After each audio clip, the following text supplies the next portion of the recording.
First off, a video. It's going to make you see the future and understand a wonderful future where we can use brainwaves to fight crime, be more productive, and find love. Let's roll. Sensing your joy, your playlist shifts to your favorite song, sending chills up your spine as the music begins to play. You glance at the program running in the background on your computer screen and notice a now familiar sight that appears whenever you're overloaded with pleasure. Your theta brainwave activity decreasing in the temporal regions of your brain. You mentally move the cursor to the left and scroll through your brain data over the past few hours.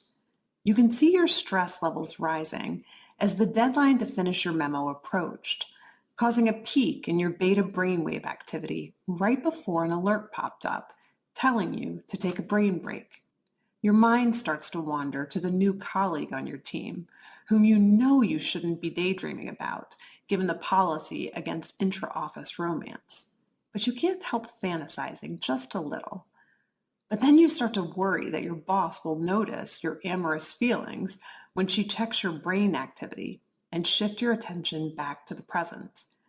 You breathe a sigh of relief when the email she sends you later that day congratulates you on your brain metrics from the past quarter, which have earned you another performance bonus. When you arrive at work the next day, a somber cloud has fallen over the office. Along with emails, text messages, and GPS location data, the government has subpoenaed employees' brainwave data from the past year. They have compelling evidence that one of your coworkers has committed massive wire fraud. Now, they're looking for his co-conspirators. You discover they are looking for synchronized brain activity between your coworker and the people he has been working with. While you know you're innocent of any crime, you've been secretly working with him on a new startup venture. Shaking, you remove your earbuds. What do you think? Is it a future you're ready for? You may be surprised to learn that it's a future that has already arrived. Everything in that video that you just saw is based on technology that is already here today. Artificial intelligence has enabled advances in decoding brain activity in ways that we never before thought possible. After all, what you think, what you feel, it's all just data. Data that in large patterns can be decoded using artificial intelligence. We're not talking about implanted devices of the future. I'm talking about wearable devices that are like Fitbits for your brain. The newest way to monitor attention is through a device like this one. These are EarPods that are launching later this year. These EarPods, much like the video you watched earlier, are EarPods that can pick up brainwave activity and tell whether or not a person is paying attention or their mind is wandering.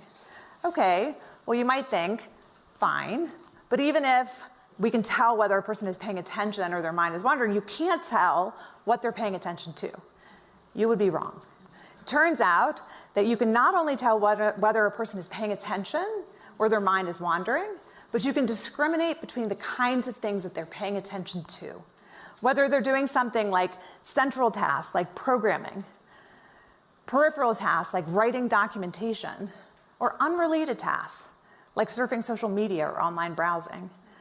When you combine brainwave activity together with other forms of software and surveillance technology, the power becomes quite precise. So what do we do with this? What do we do with technology that enables us to monitor brainwave activity for attention? Do we embrace it? Do we resist it? I believe that there is a pathway forward with such technology. We might soon even use the technology to help people wake back up. This is a haptic scarf that MIT Media Lab has developed, which uses brainwave technology in a responsive way to give a person a little buzz, literally, when their mind starts to wander, to help them refocus and hone their attention. I'm giving you the positive use cases because what I don't want the reaction to be is, let's ban this.